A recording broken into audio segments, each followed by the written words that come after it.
junior hires, but also high schoolers.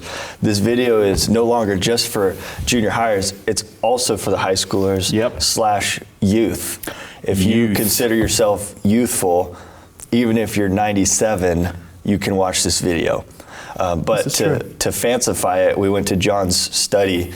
John, have you actually read all of these books? Yes, I have, every one of them. Which one's your favorite? This one is the Encyclopedia of Britannica, but my favorite one is obviously here on the table, Daniel. Come on, he thought he'd trap me. That was good, that was good. So what we're doing is a recap of some of the teaching that we did at our youth night. Those launched last night. Well, we're filming this on Friday, so it was last night. But for you at home, it was either 2 nights ago or 3 nights ago. Depending on when you watch this video. Or if this is the year 2027 and you stumbled across this page, it was so long ago. It was November 12th. Anyway, 2020. Anyway, we want to do a recap of what we were talking about because doing a checkup on the same content twice a week will just help to cement it and into our minds and hearts and help it really stick. So this is going to be a shorter video, and then we're still going to do some fun stuff at the end. So let me just silence my watch here. And so with the junior high, we'll just talk about what we talked about upstairs, but in a very condensified version. You like that word? Yeah, condensified. It's not like there's an actual word for it, condensed. It's not as good. It doesn't feel as verbed. It doesn't. We need to condensify this. Okay. All right, we're diving in. So we were in John chapter 2 in the back half, and in that we see Jesus exhibit some anger on the money changers that were in the court of the temple. And the reason he was so angry was because there were these people who were saying that the sacrifices that were brought to the temple weren't good enough, and that if you wanted the real deal, the good sacrifice, the one that was truly pure, unspotted, unblemished lamb or goat, that you would have to buy it from them. And they were taking advantage of people through that. So we talked about good anger versus bad anger, how Jesus, of course, does good anger. But for the sake of this recap, the real important point that we made was looking at the difference between, or looking at God's standard, really. Looking at how there are people who will try to taint the sacrifice and say it's not good enough, and that that violates God's standard, and he intervenes in the case of the temple. And then we did a comparison in Genesis chapter 3 to Cain, who gave a sacrifice to the Lord, but it was of the work of his hands, and that also violated God's standards. God rejected it, and he opted for Abel's sacrifice, which coincidentally, but not really coincidentally, not coincidental at all, not coincidentified, was a lamb. Abel's offering was a lamb. So God's standard is that he requires a blood sacrifice from the very beginning all the way through the time of Jesus. And if there's anything other than that, it will be rejected. In the case of Cain, it was rejected by God saying, no, Cain, you need to have a different sacrifice. And he gives Cain instruction and tries to help him come to the truth and come to God's standard. And in the case of Jesus at the temple, he actually goes in and flips tables and drives out the money changers with a cord that he makes. And it's a whole scene on the Temple Mount with hundreds of thousands of people there in Jerusalem. So both of them are statements about God's standards and the sacrifice. So that was kind of the key connection that we made at the junior high teaching last night. So. And I'm going to rabbit trail slightly, but try to connect it a little bit to what we even talked about in the high school, which we were talking in James about the wisdom from above versus the wisdom below. And one of the key points of that, of like identifying what is wisdom from below and how do you even identify it in yourself or others, is it talks about selfish ambition and really just having an attitude of being self-serving, putting yourself in front of others. And that reminds me of the people at the temple that Jesus was chastising, because the whole reason they were doing this was not simply to like burden other people, but they were turning a profit through the sacrificial system. They were looking at something that was supposed to be good and something that was supposed to bring, peace between God and man over sin, man's sin, and they were saying we can make a profit. And there's a study that I have done before and learned it in school, and we talked about it. The idea was these guys weren't just saying, oh, your thing isn't good enough. They were saying, here, buy our thing instead. We'll take your inadequate sacrifice and get rid of it. And they would really just kind of walk it around and then bring it forward to be sold to someone else. So they were taking all of these, and they weren't really caring that much about the quality or whether it was spotted. They were just it was self-serving, selfish ambition that was at play and at the root of it. So when Jesus was, righteously angry, it's because people were oppressing others who were trying to become right with God, right? They were sincerely coming to the temple with their sacrifice, looking for that forgiveness that would be brought through the sacrifice. And instead you had these, charlatans who were coming in and saying, nope, we're going to use you for money for ourselves, right? And ultimately, it's because we're all sinful, right? They were just sinful men doing sinful things, and ultimately, that was the whole point of sacrifice, was to atone for sin.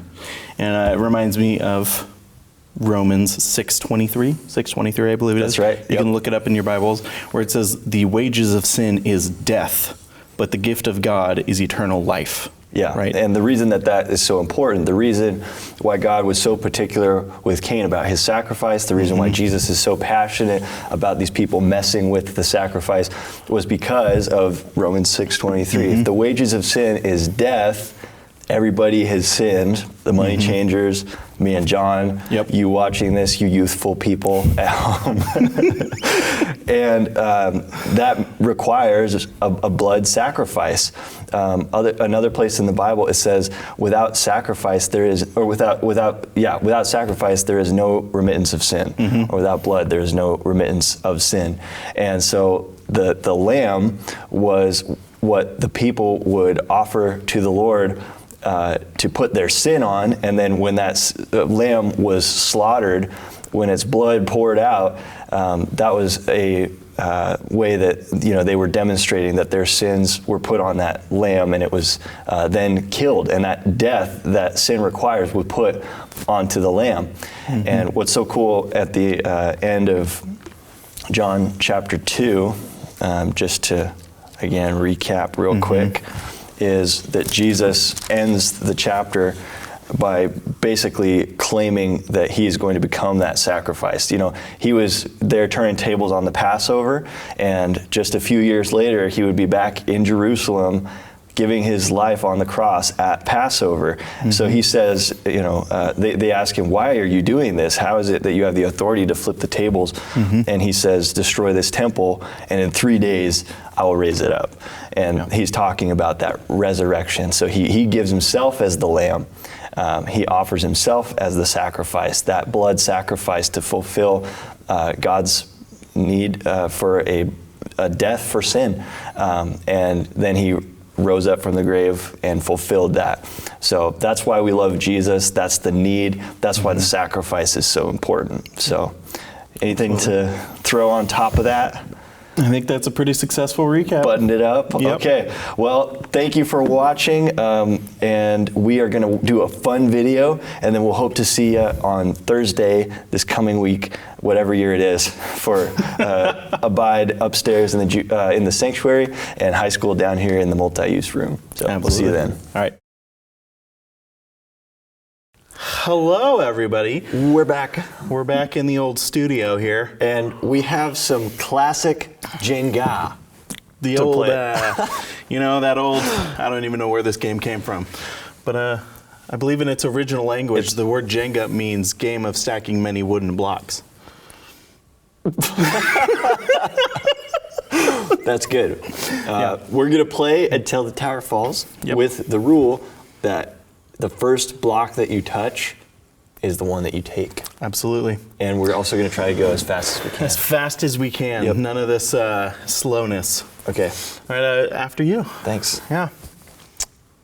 Ooh, you're one of those, huh? Just keeping it spicy.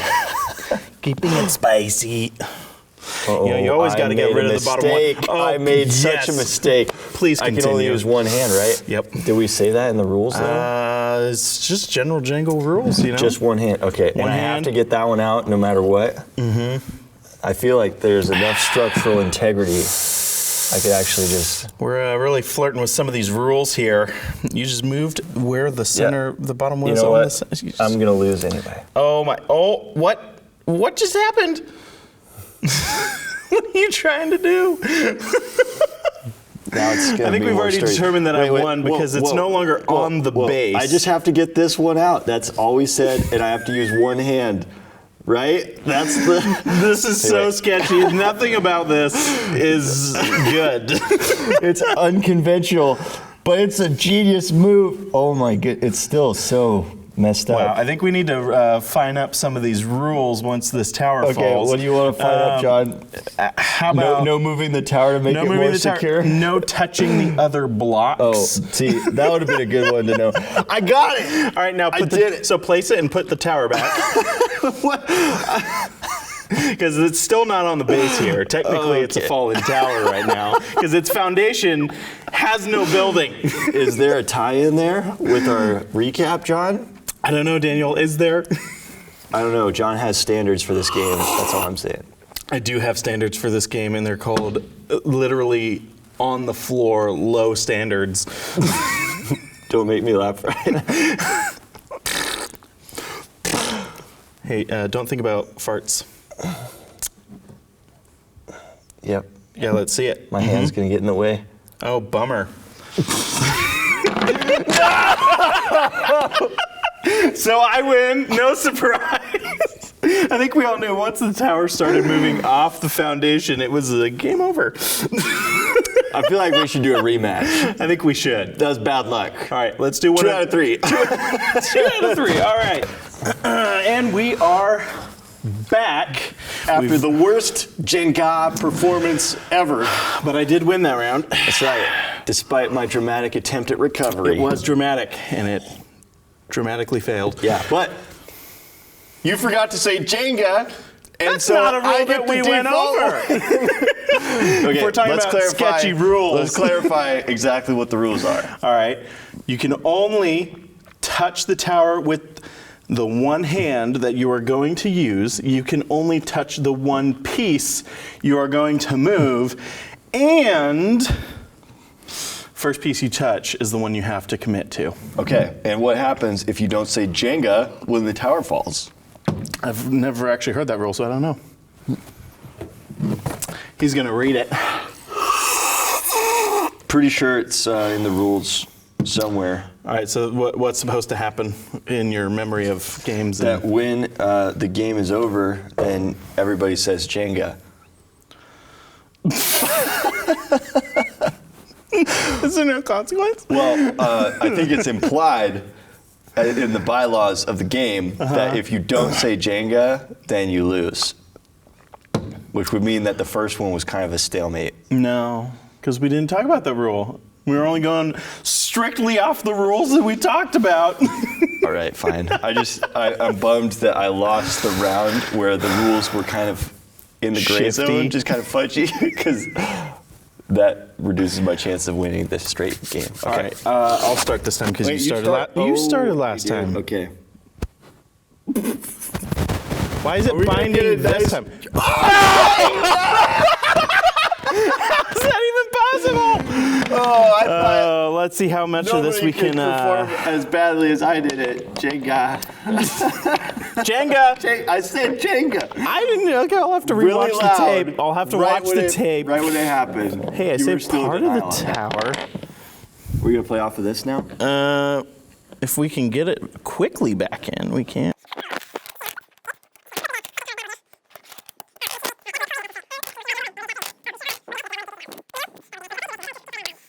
All right, let's go straight into round 3 here. It's 1v1 One. points, or 1 and 1 as well. Yep. All right, now that it's nice and Okay, my turn to go first. yep. May your luck be as bad as mine. Okay, I'm gonna go for this guy. Boom. Oh, wow. Look at that. Smooth like. Please. Oh, my word. only touching the one piece. Please, please. Yes. All right. I could have chose better. That's got a serious wonk. Okay. Right there. Okay. Oh, is this Jenga or chess? 'Cause You know, it's definitely Jenga. just feeling the strategy. Just strategy is. feeling the strats. Uh-oh. Yes, you touched it.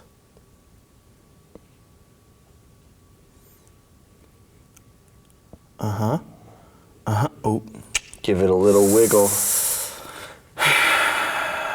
It's easy. You're going to survive, I think. Well, let's see. Yeah. Oh, yeah. Okay. This really makes anything below here super sketchy. Maybe. You might get lucky, though. Like, there's a lot of structure down there. There's structure, but if it wobbles at all, this is so I was tipsy. thinking you should do this one. Why are you thinking that? Just thinking it. Okay. All right. If you like it so much, you should do it yourself. If you like it so much, you should marry it. Oh, I touched it. Oh, you're gonna be okay. That's the part that's scary, is right when it comes out from under. Yeah. It's extra wiggly for you now. Oh my goodness, all of this is so Wiggletown. Wiggletown. Where's that? Kansas. See, part of me really wants to go with that piece, and now I'm second guessing my gut. Just touch it. Just touch it. You know? I don't know. I really can't tell. See, I'm used to playing it on much bigger blocks, which you can really see the gaps a lot easier. I used to play this with the kindergartners in the kindergarten class. And they would just demolish you every time. They got the tower up to here. Like, there was like 7 layers where it was just one-on-one because they can fit their whole arm through the slats. Ooh. When did that happen? Just right now. All right. Ooh. Now I'm like worried about slightly bumping the table. I know. I'm going to go for this guy. That was the one that I was thinking about my last turn and decided not to go with. Boom. Ooh, so she was safe. So you probably couldn't see it from there, but when he put that down the hole... It was your turn. I put it on. I hadn't touched it. I put it on top. My turn's over after it goes on top. But if it falls because... I think we just call this one a non. It's a Jenga? mulligan. Jenga. We both said it. Before you said it. Hey, we said it about as quickly as your turn ended. Just slow. I think that one is a draw. Because neither of us had touched it. Why did we it were fall? explaining that it was wobbly and doing this, and then it just did. I it wish on we its could own. cut a zoom in on your knee right now. See how It's it's touching the close. table? It's close, No, it but is like- touching the table. Yeah, but I'm not like doing that. I think when you were explaining, I did this. for extra No. emphasis, your knee kind of like that. It's all right. We can do one more speed round. We'll do one more. How about this? Speed round, sudden death, because we're tied. Okay. Who? How does that work? We're gonna do. Do we start with, like, We're gonna 4 go of like these? this. Look, just go like this. We'll just add one Jenga block at a time until somebody's tower falls. Oh, so we each have a small tower. Yep. Okay. So we start with 2. Okay, ready? Now I'm really hoping this table doesn't have any warp in it. Or like your knee doesn't emphasize my tower down. Yeah, no, I don't think Okay, it was one that. hand, Definitely wasn't only it. one hand? Yep, doing one hand. All right. Should we say that we have to be done within 3 seconds of each other? Sure. All right. Okay. I'm gonna try a risky strategy. All right, I'm done. All right. 3, 2, 3, 3, 2. 1. Okay, wait. I gotta get some more block. Wait, hey, you had them in your hand already. 3. I went too fast. Oh, but you have to get at least one on. All right, you win. Jenga! Get from me! Jenga. It takes me back to my childhood. I build a tower and my brother would come in and knock it over. All right, that was fun. Thanks for watching. Hope you enjoyed our Jenga shenanigans. Our shenanigans. Shenanigans. Anyway, that was consolidified by John. Yes. Whatever that word we was. will be seeing you guys on Thursday, which is our next youth night. And don't forget, if you haven't yet, sign up for the junior high photo scavenger hunt, which is next Saturday. That's right. And yeah, see you guys then. Bye.